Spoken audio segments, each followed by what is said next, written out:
Assalamualaikum warahmatullahi wabarakatuh. Pada kesempatan kali ini,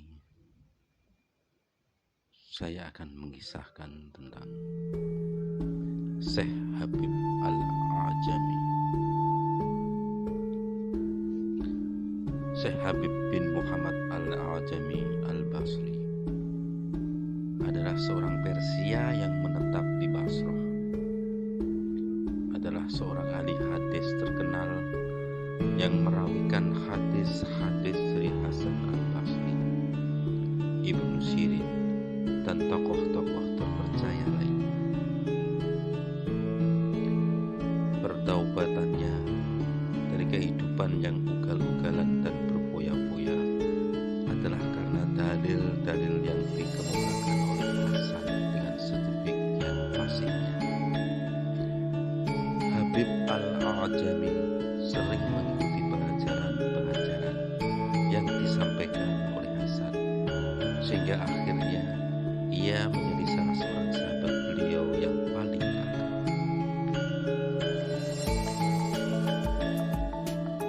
Mengenai kisah Syekh Habib si orang Parsi. Semula Habib adalah seorang yang kaya raya dan suka membungahkan uang. Ia tinggal di kota Basrah dan setiap hari berkeliling kota untuk menagih piutang-piutangnya. Jika tidak memperoleh angsuran dari langganannya, maka ia akan menuntut uang ganti rugi dengan dalih alas sepatunya yang menjadi aus di perjalanan. Dengan cara seperti inilah Habib menutupi biaya hidupnya sehari-hari.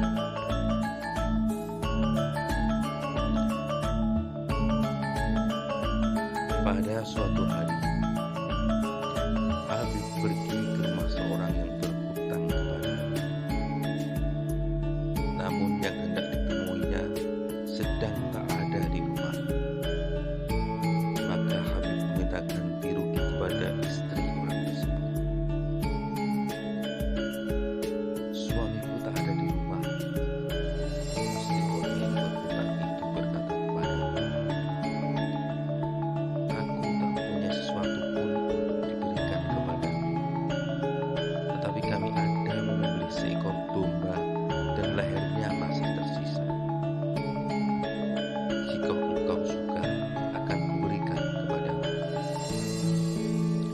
"Bolehlah," si lincah darat menjawab. Ia berpikir bahwa setidaknya ia dapat mengambil leher domba tersebut dan membawanya pulang. "Masaklah." "Aku tak mempunyai roti dan minyak," si wanita menjawab. "Baiklah," si lintah darat menjawab. "Aku akan mengambil minyak dan roti, tapi untuk semua itu engkau harus membayar ganti rugi pula." Lalu ia pun pergi mengambil minyak dan roti. Kemudian si wanita segera masaknya di dalam bilaga. Setelah masak dan hendak dituangkan ke dalam mangkok, seorang pengemis datang mengetuk pintu. "Jika yang kami miliki kami berikan kepadamu," Habib mendapat si pengemis, "engkau tidak akan menjadi kaya, tetapi kami sendiri akan menjadi miskin." Si pengemis yang kecewa mohon kepada si wanita agar ia sudi memberikan sekedar makanan kepadanya. Si wanita segera membuka tutup bedana. Ternyata semua isinya telah berubah menjadi darah hitam. Melihat ini, wajahnya menjadi pucat pasi. Segera ia mendapatkan Habib dan menarik lengannya untuk memperlihatkan isi belaga itu kepadanya. "Saksikanlah apa yang telah menimpa diriku,"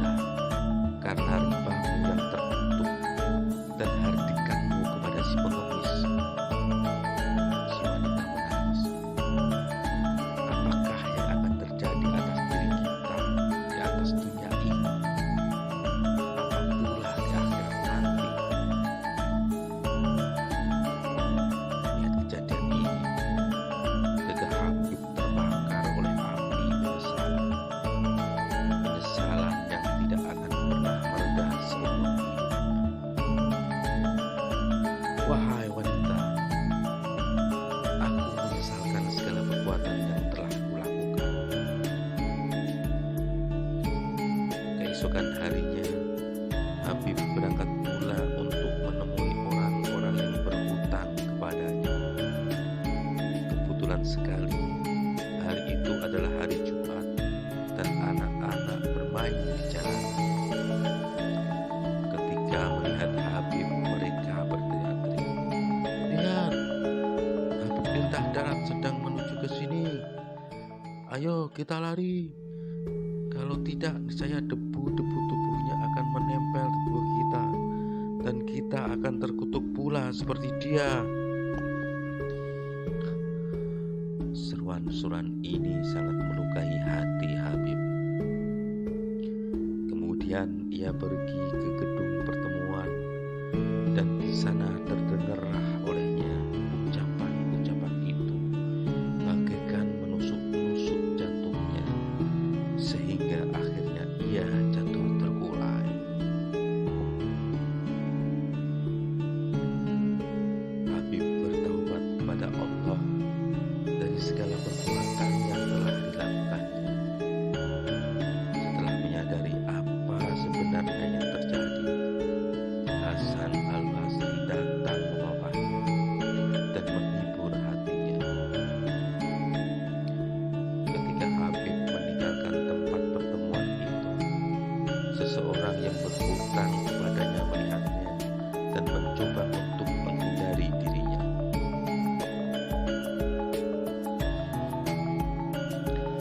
"Jangan lari," Habib berkata. "Di waktu yang sudah-sudah, engkaulah yang menghindari diriku. Tapi sejak saat ini, akulah yang harus menghindari dirimu." Habib meneruskan perjalanannya. Anak-anak tadi masih juga bermain-main di jalan. Melihat Habib, mereka segera berteriak, "Lihat, Habib yang telah bertaubat sedang menuju kemari. Ayolah kita lari. Jika tidak, niscaya debu-debu di tubuh kita akan menempel di tubuhnya. Sedang kita adalah orang-orang yang telah berdosa kepada Allah." "Ya Allah, ya Tuhanku," seru Habib. "Baru saja aku membuat perdamaian denganmu, dan engkau telah menabuh genderang-genderang di dalam hati manusia untuk dirimu, dan telah memandangkan namaku di dalam keharuman."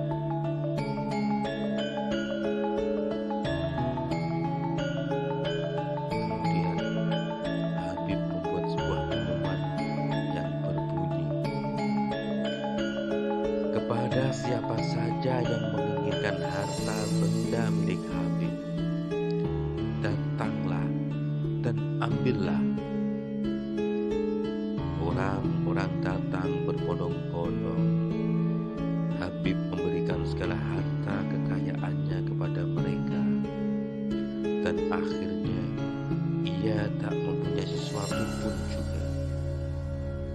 Namun masih ada seseorang yang datang untuk meminta. Kepada orang ini, Habib memberikan cadar istrinya sendiri. Kemudian datang pula seorang lagi dan kepadanya Habib memberikan pakaian yang sedang dikenakannya, sehingga tubuhnya terbuka. Dan ia lalu pergi menyepi ke sebuah pertapaan di pinggir sungai Efrat. Dan di sana ia membaktikan diri untuk beribadah kepada Allah. Siang malam ia belajar di bawah bimbingan Hasan.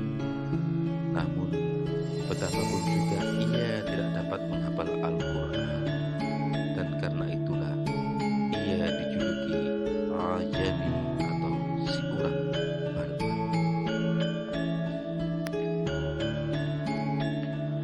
Waktu berlalu, Habib sudah benar-benar dalam keadaan matang,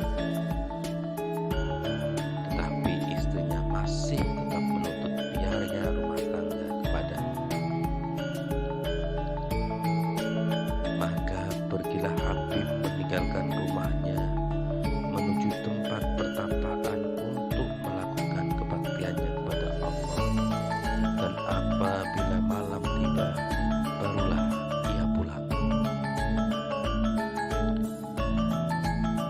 mana sebenarnya engkau bekerja, sehingga tak ada sesuatu pun yang engkau bawa pulang? Istrinya mendesak. Aku bekerja pada seseorang yang sangat pemurah, jawab Habib. Sedemikian pemurahnya, iya, sehingga aku malu meminta sesuatu kepadanya. Apabila saatnya nanti, pasti ia akan memberi, karena seperti katanya sendiri, 10 hari sekali aku akan membayar upahmu. Demikianlah, setiap hari Habib pergi ke pertapaannya untuk beribadah kepada Allah. Pada waktu sholat zuhur di hari yang ke-10, sebuah pikiran mengusik batinnya. Apakah yang akan kubawa pulang malam nanti? Apakah yang harus kukatakan kepada istriku? Lama ia termenung di dalam perenungannya itu. Tanpa sepengetahuannya, Allah yang Maha Besar telah mengutus pesuruh-pesuruhnya ke rumah Habib. Yang seorang membawakan gandum sepemikulan keledai, yang lain membawa seekor domba yang telah dikuliti, dan yang terakhir membawa minyak, madu, rempah-rempah, dan bumbu-bumbu. Semua itu mereka pikul disertai seorang pemuda gagah yang membawa sebuah kantong berisi 300 dirham perak. Sesampainya di rumah Habib, si pemuda mengetuk pintu. Apakah maksud kalian datang kemari? Tanya istri Habib setelah membukakan pintu. Majikan kami telah menyuruh kami untuk mengantarkan barang-barang itu. Pemuda gagah itu menjawab. Sampaikanlah kepada Habib, bila engkau melipat gandakan jerih payahmu, maka kami akan melipat gandakan upahmu. Setelah berkata demikian, mereka pun berlalu.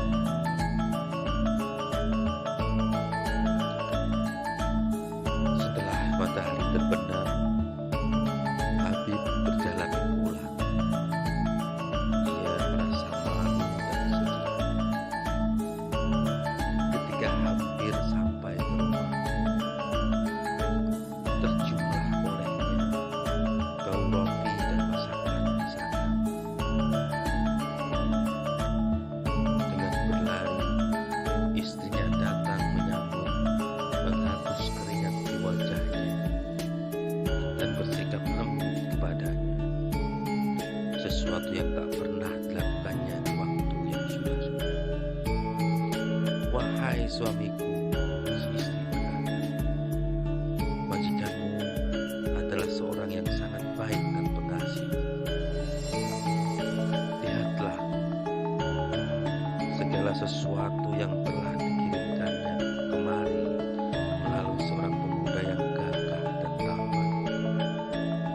Pemuda itu berpesan, bila Habib pulang, katakanlah kepadanya, bila engkau melipat gandakan jerih payahmu, maka kami akan melipat gandakan upahmu.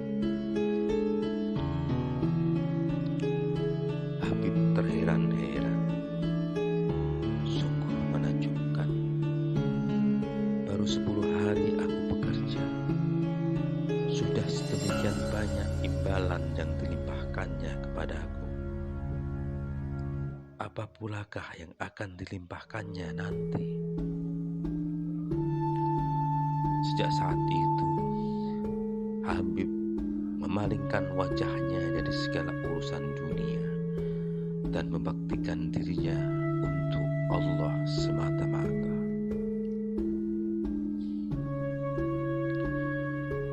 Keajaiban-keajaiban Syekh Habib. Pada suatu hari, seorang wanita tua datang kepada Habib. merebahkan dirinya di depan Habib dengan sangat memeras hati. Aku mempunyai seorang putra yang telah lama pergi meninggalkanku. Aku tidak sanggup lebih lama lagi terpisah daripadanya. Berdoalah kepada Allah, mohonnya kepada Habib. Semoga berkat doamu, Allah mengembalikan putraku itu kepadaku.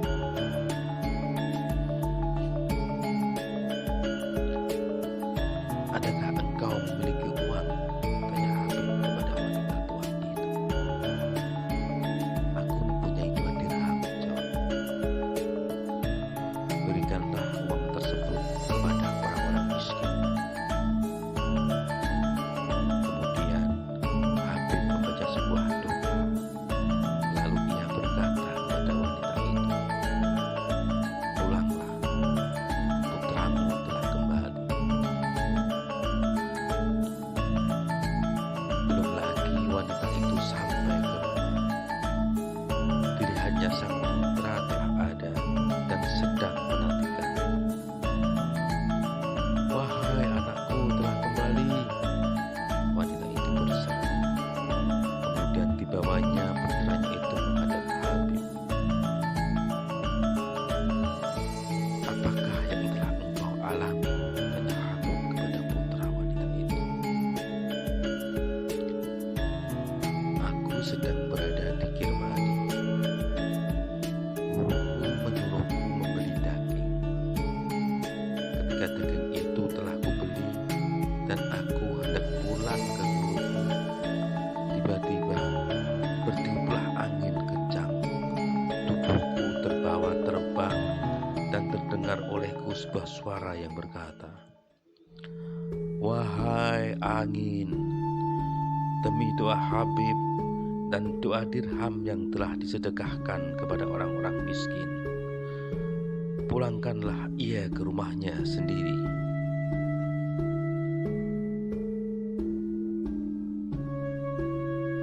Pada tanggal 8 Zulhijjah, Habib kelihatan di kota Basrah, dan pada keesokan harinya di padang Arafah.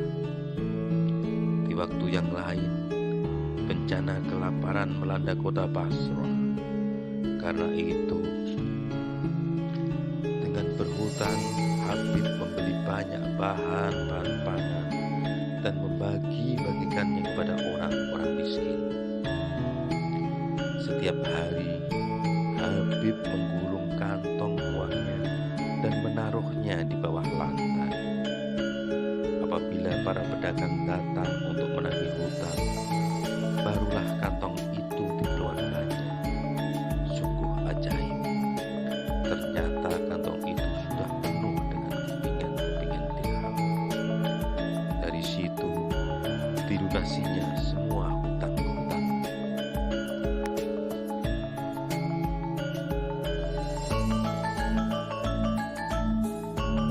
Rumah Habib terletak di sebuah persimpangan jalan di kota Basrah. Ia mempunyai sebuah mantel bulu yang selalu dipakainya, baik di musim panas maupun di musim dingin. Sekali peristiwa, ketika Habib hendak bersuci, mantel itu dilepaskannya dan dengan seenaknya dilemparkannya ke atas tanah.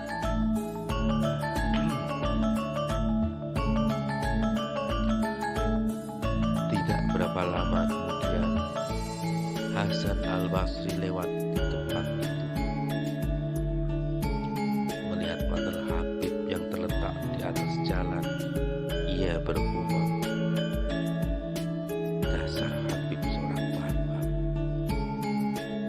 Tak peduli betapa harga mantel bulu ini. Mantel yang seperti ini tidak boleh dibiarkan saja di tempat ini.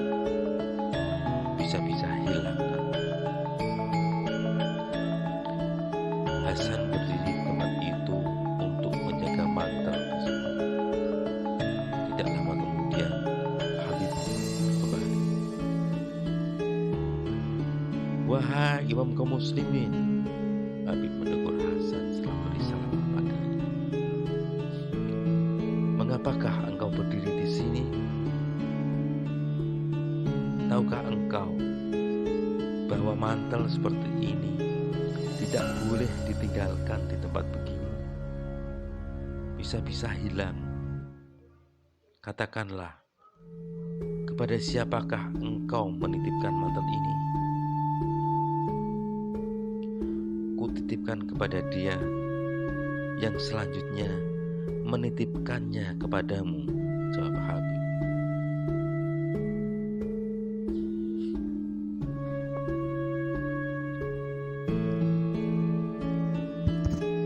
Pada suatu hari, Hasan berkunjung ke rumah Habib.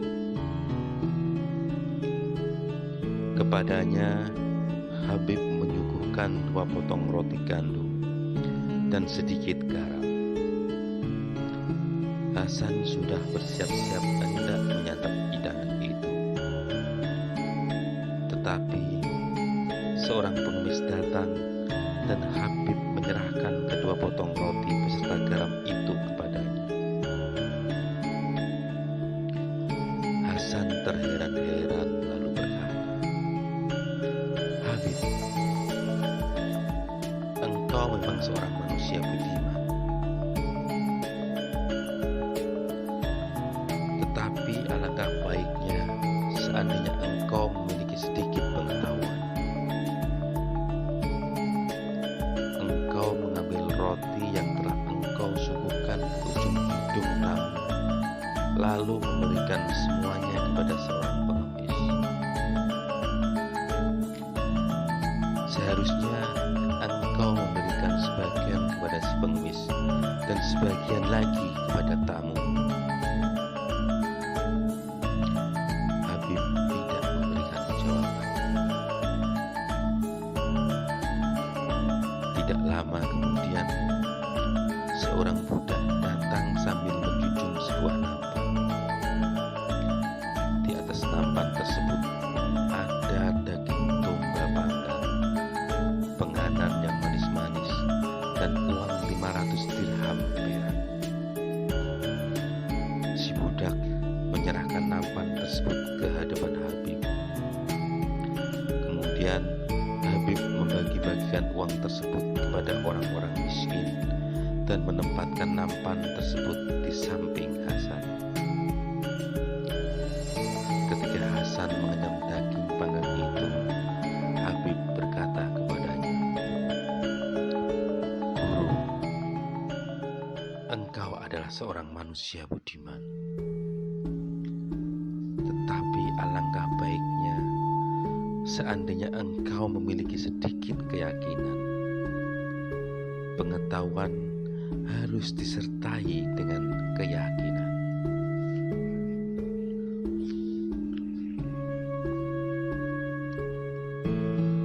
Pada suatu hari, ketika perwira-perwira Hajjaj mencari-cari Hasan, ia sedang bersembunyi di dalam pertapaan Habib.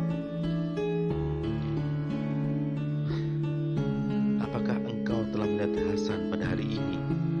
tanya mereka kepada Habib. "Ya, aku telah melihatnya," jawab Habib. "Di manakah Hasan pada saat ini?" "Dalam pertapaan ini." Para perwira tersebut memasuki pertapaan Habib dan mengadakan penggeledahan. Namun mereka tidak berhasil menemukan Hasan. 7 kali tubuhku tersentuh oleh mereka, Hasan mengisahkan, namun mereka tidak melihat diriku. Ketika hendak meninggalkan pertapaan itu, Hasan mencela Habib. "Habib, engkau adalah seorang murid yang tidak berbakti kepada guru. Engkau telah menunjukkan tempat persembunyianku. Guru, karena aku berterus terang itulah engkau dapat selamat. Jika tadi aku berdusta,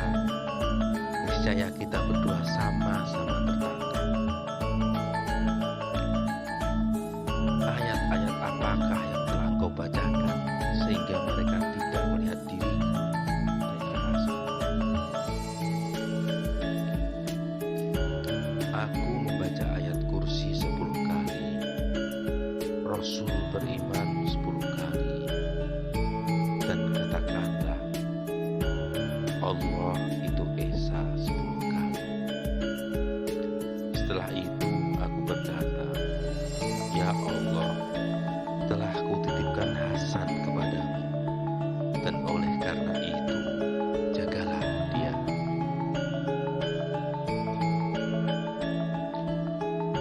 Suatu ketika Hasan ingin pergi ke suatu tempat.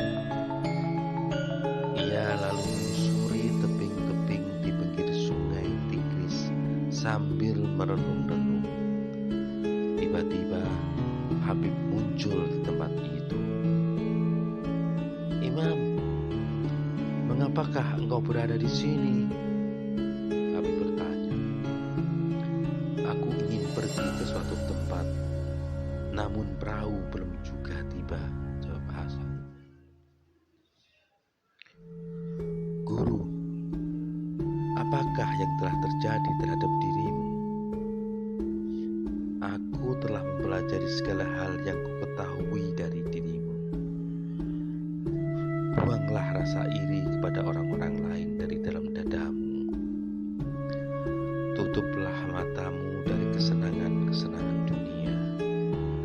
Sadarilah bahwa penderitaan adalah sebuah karunia yang sangat berharga. Dan sadarilah bahwa segala urusan berpulang kepada Allah semata-mata. Setelah itu, turunlah dan berjalanlah di atas air. Selesai berkata demikian, Habib menginjakkan kaki ke permukaan air dan meninggalkan tempat itu. Melihat kejadian ini, Hasan merasa pusing dan jatuh pingsan. Ketika ia syuman, orang-orang bertanya kepadanya, wahai imam kaum muslimin, apakah yang telah terjadi terhadap dirimu? Baru saja muridku Habib mencela diri. Setelah itu, ia berjalan di atas air dan meninggalkan diri. Sedang aku tidak dapat berbuat apa-apa. Jika di akhirat nanti sebuah suara menyerukan, laluilah jalan yang berada di atas api yang menyala-nyala. Sedang hatiku masih lemah seperti sekarang ini. Apakah dayaku? Di kemudian hari, Hasan bertanya kepada Habib, Habib, bagaimanakah engkau mendapatkan kesaktian-kesaktianmu itu? Habib menjawab, dengan memutihkan hatimu, sementara engkau menghitamkan kertas. Hasan berkata, pengetahuanku tidak memberi